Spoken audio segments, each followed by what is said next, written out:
L'heure est venue. L'heure est venue, est intervenue. Les derniers fragments du sceau divin se sont brisés, libérant une énergie qui a secoué les fondations mêmes de notre monde.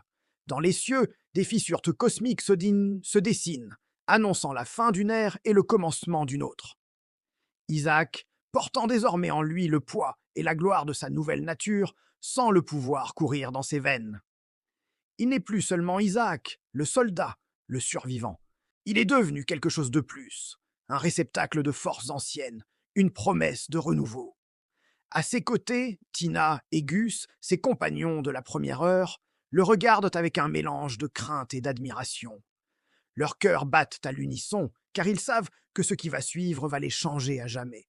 Ils ont affronté des horreurs indicibles, survécu à des batailles qui auraient dû les anéantir, mais rien ne les avait préparés à ce moment précis, à ce baptême divin qui scellera leur destinée. L'air crépite d'une puissance brute, tangible.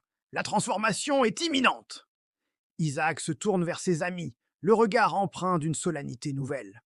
Il est le catalyseur, celui par qui le changement doit s'opérer. Ses mains, autrefois habituées à manier des armes, s'élèvent lentement. La lumière ambiante semble s'incliner devant lui, se concentrer dans ses paumes. Deux sphères d'énergie pure, d'un bleu électrique et profond, prennent forme. Elles pulsent, vivantes, contenant en elles une promesse de puissance inimaginable. La première, il la destine à Gus. Gus, le spécialiste des explosifs. L'homme dont l'instinct de destruction a si souvent sauvé la mise. Il a toujours été plus grand que la vie, bruyant, excessif, mais derrière cette façade se cachait une loyauté à toute épreuve. Isaac s'approche, la sphère bleue flottant devant lui comme une étoile miniature. Le contact est imminent. Il pose sa main sur l'épaule de son ami et la sphère se fond en lui dans un flash aveuglant. Le cri de Gus est d'abord un hurlement de douleur, puis il se transforme en un rugissement de pure puissance.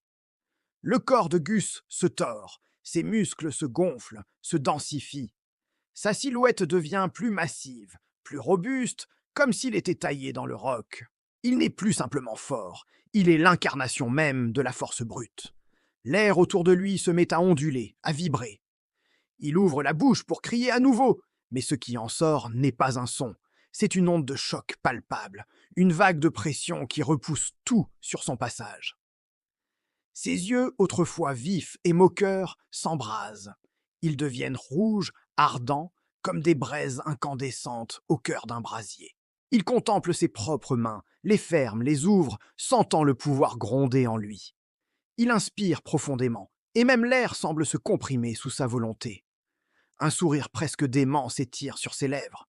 Il murmure, sa voix devenue un grondement sourd. Je sens. Tout peut exploser, même l'air. Putain que c'est bon. Il est devenu Gus, le dieu des explosifs, la détonation incarnée. Puis, le regard d'Isaac se pose sur Tina. Tina, la cavalière émérite, celle dont le lien avec les animaux a toujours été une source de mystère et de réconfort. Sa grâce naturelle, sa connexion instinctive avec le monde sauvage, tout l'a prédestinée à ce moment. Isaac s'approche d'elle, la seconde sphère d'énergie flottant avec une douceur presque irréelle. Il touche délicatement son front. La lumière bleue l'enveloppe, non pas dans une explosion de force, mais dans une aura douce et radieuse. Son corps entier s'illumine de l'intérieur, une lueur dorée qui semble émaner de son âme. Sur ses bras, des formes apparaissent, des lignes d'encre qui ondulent et s'animent. Ce sont des tatouages vivants, des représentations mouvantes de toutes les créatures de la forêt, des oiseaux en plein vol, des cerfs majestueux, des loups silencieux. Ils parcourent sa peau comme s'ils étaient là, des esprits protecteurs. À ses côtés, son fidèle cheval royal, son compagnon de tant de batailles, se cabre. Son corps se métamorphose, sa robe s'irise de couleurs célestes, sa crinière devient une cascade de lumière stellaire. Il n'est plus un simple cheval, mais une créature divine, un gardien mythique. Le changement de Tina ne se limite pas à son apparence. Dans la forêt environnante, un silence profond s'installe. Puis, de toutes parts, les animaux sortent de l'ombre. Des daims, des renards, des ours, des volées d'oiseaux. Tous convergent envers elle. Ils ne montrent aucune peur, seulement une révérence profonde. Un par un, ils s'inclinent. Les cerfs ploient leurs genoux, les loups baissent la tête. Les oiseaux se posent à ses pieds. C'est une cour silencieuse, un hommage rendu à leur nouvelle reine. Tina ferme les yeux, submergée. Une larme perle sur sa joue. Je les entends, murmure-t-elle, sa voix emplie d'une émotion nouvelle. Tous, et ils me reconnaissent comme leur souveraine. Elle était devenue Tina, déesse des faunes et des bêtes, le cœur battant du monde sauvage. Sa connexion n'est plus de l'empathie, c'est une communion totale. Chaque bruissement de feuilles, chaque cri d'animal, chaque battement de cœur dans la forêt résonne en elle. Elle est là, la gardienne de toute vie non humaine, la voix de ceux qui n'en ont pas. Isaac les observe, ses deux amis transformés, rayonnant d'un pouvoir qui dépasse l'entendement.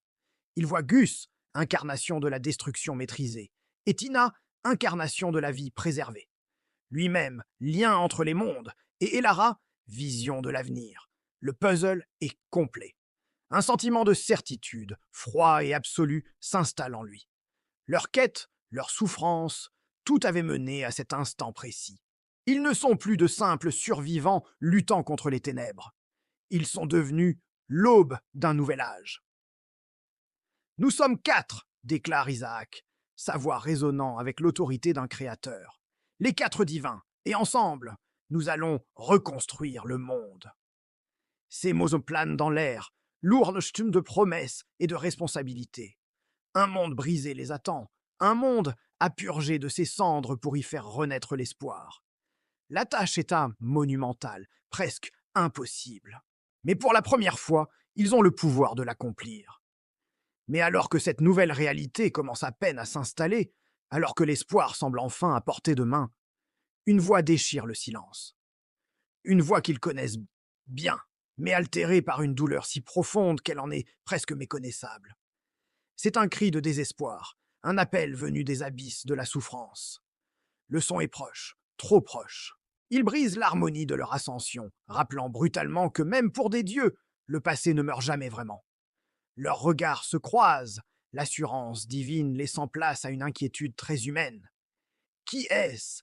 Et quelle nouvelle tragédie cette voix annonce-t-elle? Leurs pouvoirs sont immenses, mais sont-ils prêts à affronter les fantômes qui refusent de reposer en paix?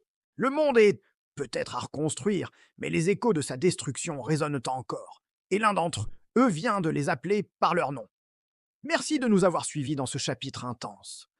La saga continue, et les épreuves des 4 divins ne font que commencer. Si vous voulez savoir qui se cache derrière cette voix déchirante et quel sera leur prochain défi, n'oubliez pas de vous abonner et d'activer la cloche pour ne manquer aucun épisode. Laissez un pouce bleu si cette transformation vous a plu et dites-nous en commentaire quel pouvoir divin vous a le plus impressionné. À très bientôt pour la suite de l'aventure.